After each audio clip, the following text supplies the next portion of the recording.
Bonjour à tous et bienvenue dans la deuxième de Coffee Time. Je vous avais promis une émission un peu spéciale. Nous sommes au Gaumont-Pâté du Disney Village pour voir Star Trek Into Darkness et Man of Steel. Oui, l'affiche est un peu grande, mais ça claque quand même.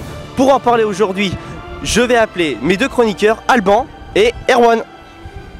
Ouais, il n'y a personne. Ça va? Ça va et toi? Alban, ça va? Ça va et toi? Génial. Alors, Erwan, on va parler de Man of Steel. Tout d'abord, qu'est-ce que t'en attends du film? Moi j'en attends beaucoup, étant donné que c'est Snyder et Nolan ensemble et je pense que ça va claquer. De toute façon, on peut pas faire pire que Superman Returns. Donc, Ouais, c'est pas faux. Et toi, Alban, qu'est-ce que t'en attends? Bah écoute, pour reprendre un petit peu mon cher collègue ici présent, pour un film de Zack Snyder, on en attend beaucoup visuellement.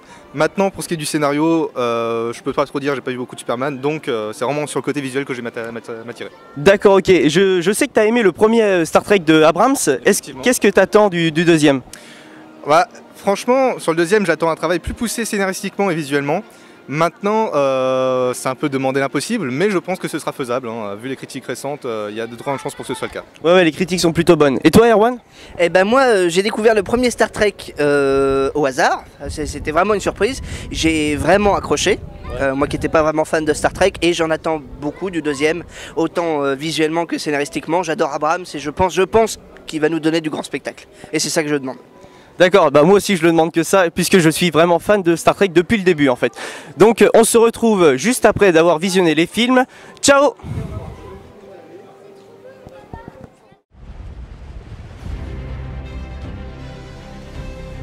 You have to decide what kind of man you want to grow up to be, Clark. Whoever that man is going to change the world.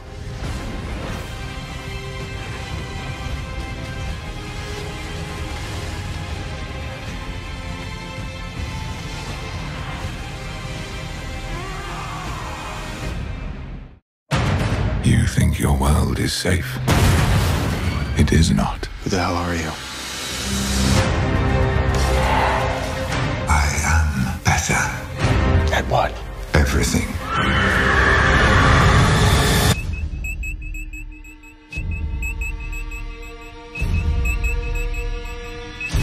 Shall we begin?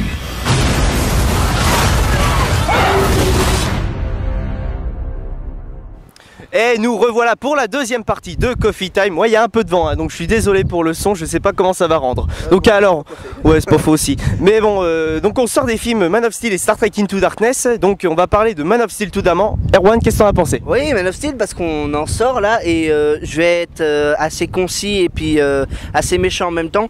Le film est très bien visuellement. C'est un très beau show à voir, mais l'endroit où ça merde, c'est le scénario. C'est ça qui est dommage. Il n'a pas été assez travaillé et il est, enfin voilà quoi, il n'est pas à la hauteur du visuel. Zack Snyder a fait un boulot formidable, mais David S. Goyer et Christopher Nolan n'ont pas été à la hauteur et c'est dommage parce que ça aurait pu être un film parfait. Moi je vais juste rajouter que sur Man of Steel il y a quelques plans qui tremblent un peu. On dirait qu'il a limite la Parkinson sur des plans qui ne méritaient pas de trembler en fait. Donc je vais passer à Alban d'abord. Alban. Eh ben écoute, première partie sur un montage totalement raté, je dois le dire, avec des scènes sans jonction, sans transition, on ne sait même pas pourquoi elles arrivent, et une deuxième partie avec un combat un petit peu trop long, mais dans l'ensemble une qualité visuelle très bonne, mais scénaristique, pour reprendre les termes d'Erwan, assez mauvaise, à retravailler. Ok d'accord, donc là vraiment le scénario c'est à revoir. Donc Man of Steel c'est un beau show, mais scénario voilà quoi. On va même faire très simple, c'est Transformers version super-héros.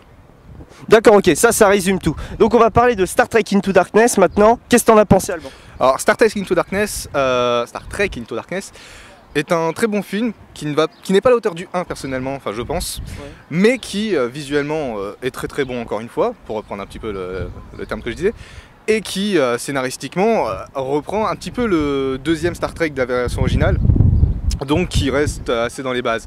Maintenant, je dois aussi préciser que le jeu d'acteur de Benedict Cumberbatch dans son rôle est juste majestueux.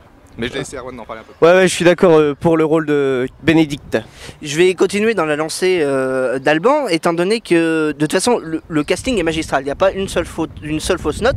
Tout est bien placé. Le film en lui-même est très beau visuellement. C'était un plaisir même de le voir en 3D. Je veux dire, ce qui n'est pas le cas de tous les films. Et je veux dire, oui, Benedict Cumberbatch est tout simplement exceptionnel en grand méchant. Et moi j'ai pris un pied monstre devant le film et personnellement, donc mon avis à moi, je trouve qu'il a atteint la hauteur du premier film, pas sans le dépasser, non sans le dépasser, je veux dire, mais ça reste un excellent film, vraiment un très très bon divertissement, autant scénaristiquement que visuellement. Voilà. Donc voilà, donc pour conclure cette émission, donc Man of Steel et Star Trek Into Darkness, deux bons films à voir. J'ai préféré Star Trek Into Darkness à mon sens, nous tous les trois, voilà. Donc sur ce, je souhaite que cette émission vous ait plu et on se retrouve dans 2 semaines. Ciao ciao ciao.